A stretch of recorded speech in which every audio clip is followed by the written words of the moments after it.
إيراني في بيون عربا قربكم ساتين هنقمتك الدانجرا. السلام عليكم ورحمة الله وبركاته. انطلقين خارة إيراني في بيون عربا خن خأمانتنا أولا إساني جران بيون أولا إيران garagarummaan isaanii fi Iiraan jidduu jirtu gara beekumsaatiin, gara manneen barnootaatiin, gara yuunivarsiitii adda addaa qabaachuutiin garagarummaa guddoo jira isaan jidduu. Iiraan kumaatamaan beeytota hayyoota gurguddaa waa'ee teknooloojii nukuleeraa irratti warra leenji'ee ummata hedduu qabdi jechuudha. Beenamaa biyyoonni Arabaa kaan zeeroo irra jiran. Sadarkaan isaanii sadarkaa gadi aantu jechuudha, akkaan gadi buutudha.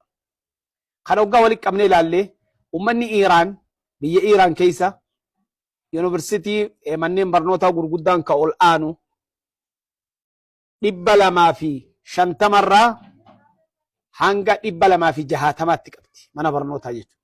Yuunivarsiitii ol aanaa gartee manneen barnootaa sadarkaa ol aanuu fi macaahidoota yookaan manneen barnootaa hanga sadarkaa diploomaatti waa'ee beekumsa ammayyaatiin warri gartee hedduu leenjii ummata gurguddaa baasu yuunivarsiitii 250 hanga 260 kana jechuudha.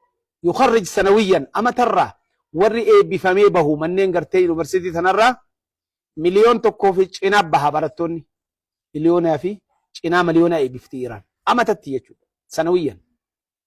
Kanarraa beeytonni waa'ee fiiziksiitiin eebbifaman waa'ee gartee fiiziksiitiin yookaan fiiziksii qofaan warra eebbifaman barattoota 200 oltu amatarraa eebbifama jechuudha. Barataa 200 waa'ee nukuleeraa qofa leenji'ee qabahu amatarraa barataa 200 amata 10 amata 8 amata 9 hoggaa dhoyite lakkoofsa akkaan guddaati, lakkoofsa akkaan ol aanuu jechuudha. Kuni waan hedduu nama ajaa'ibsiisu. Kana keessaa waa'ee fiiziyaatiin yuunivarsiitoota waa'ee fiiziyaa yookaan nukuleera qofa barsiisuu jira. Kuni yuunivarsiitii lama. Kana keessaa jaamicatu al-Imaam as-Saadiq, jaamicatu as-Saadiq hoggaa jedhan waa'ee nukuleera qofa barsiifti. Beekama.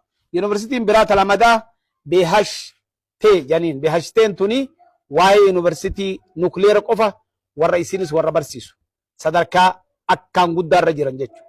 Kanaafuu beeytonni Iiraan maal jedhan isin nama ni ajjeeftanii mana barnootaa ammoo ni dhooytanii laakiin beekumsa ajjeesuu hin dandeeysanii jeen. Akkana jedhanii ni bara. Laakiin antum taqtuluuna annaas taqtuluuna tadribuuna taqsifuuna المعاهد العلمية والجامعات لكن لا يمكن أن تقتلوا المعرفة. بينكم سخين يخنو خيس جرو قومتين يخيس جرامو أجيسون دنديسن جانين منن برنوتا قبتوس صدركا قدار جران جرخوني وان هدونا ما جابسو يجو خانا الربيوت عرباتو كتوكو فراني حلالو صدركا نساني صدركا ميك الرجرت بيا سعودي يولالي منن يونيفرسيتي أنفاتي في تموتما جدو جهاتما قفا قبدي صدوما تموتما صدوما تاورا غرتي يونيفرسيتي أنفا جيجو جهاتما قفا قبدي سعودي عربيان akkasuma imaaraat yoo laalle 74 qofa qabdi. Qatar yoo laalle yuunivarsiitii 13 qofa qabdi.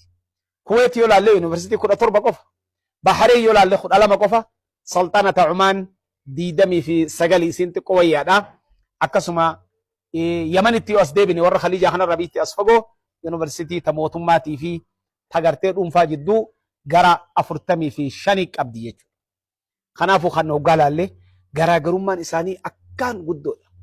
Kanaaf harree fi farda yoo jedhan gartee ni danda'amaa jechuudha garaagarummaan dheertu. Kanaaf Sheekh Ahmad Basiiraan rahmatullahi alayh zamana dheeraa dura maal jechuu ture amata 80 irraa jechuudha. Yaa ummata Oromoo nama xayyaaraan isin dura dabree miilaan dhaqqabuu hin dandeessanii jejan. Maal itti feete Islaamis namni akkamitti dhaqqaba jennaan ani wanni hin baanu nama barnootaan si dura kutee wallaalaan hin dhaqqabduu jechuu kiyyaa jejan. Kanaafuu hedduun namaa akkanumatti ta'anii komatuu malee Iiraan tun madhaabni isaanii badaadha. Madhaaba siin hin jenne ta'allam ilmiin nama hundaafuu banaadha. Baradhaa sadarkaa guddaa gaya. Waa baradhaa deemaa sadarkaa gaya nama hundaafuu banaadha. Kullu man saara ala darbi wasal jedha. namni karaa qabatee deeme hundinuu bakka gaya wanni isin raffisee teessanii homii qofarratti isin booda'aanse maali baradhaa teessanii Ameerikaan kaddamiina ilaa umrii baradhaa jalaa baha gabrummaa jala jirtan waan hedduu garaagarummaa godhe keessaa yuuniversitoonni biyya Iiraan hurriyyaa walabummaadhaan barataa waan fedhe gaafatee waan fedhe dubbatee akka fedhetti waan fedhe dubbatee baratuu danda'a jechuudha. Saudi Arabiyaa keessatti hattaa jaami'oota Islaamaa keessatti gaafii shari'aatu ta'e isaan hin taane yoo gaafatten jiraattu ati. Firqaa adda addaadhaa taatee keessa jiraachuu hin dandeessu. Garee adda addaa deeggartee jiraachuu hin dandeessu. Laakiin Yaman amma agaruutan alhamdulillah biyya Yaman keessatti is'al maa badaa laka siin jedhan hattaa waan siyaasaa mootummaarrallee waan feete gaafatte. Ni morma yoo jette mootummaa machi jirtuu namni maqaa si dhahu hin jiru. Abbaa feetirratti raddii goota abbaa feetirratti deebifte. Sii biyya alaatii dhufe akka abbaa biyyaatti waan feete dubbatte. Hurriyyaan sadarkaa guddoo irra jirti. Kanaaf ni yaadadhaan gaafa doktorri itti gaafatamaan yuunivarsiitii maal jedhu guyyaa tokko ana uriidukum an takuunuu rijaal dhiira taatanii ba'uu jedhe. Laa uriidukum an takuunuu dajaaj lukkuu taatanii akka baatan hin barbaadu jedhan.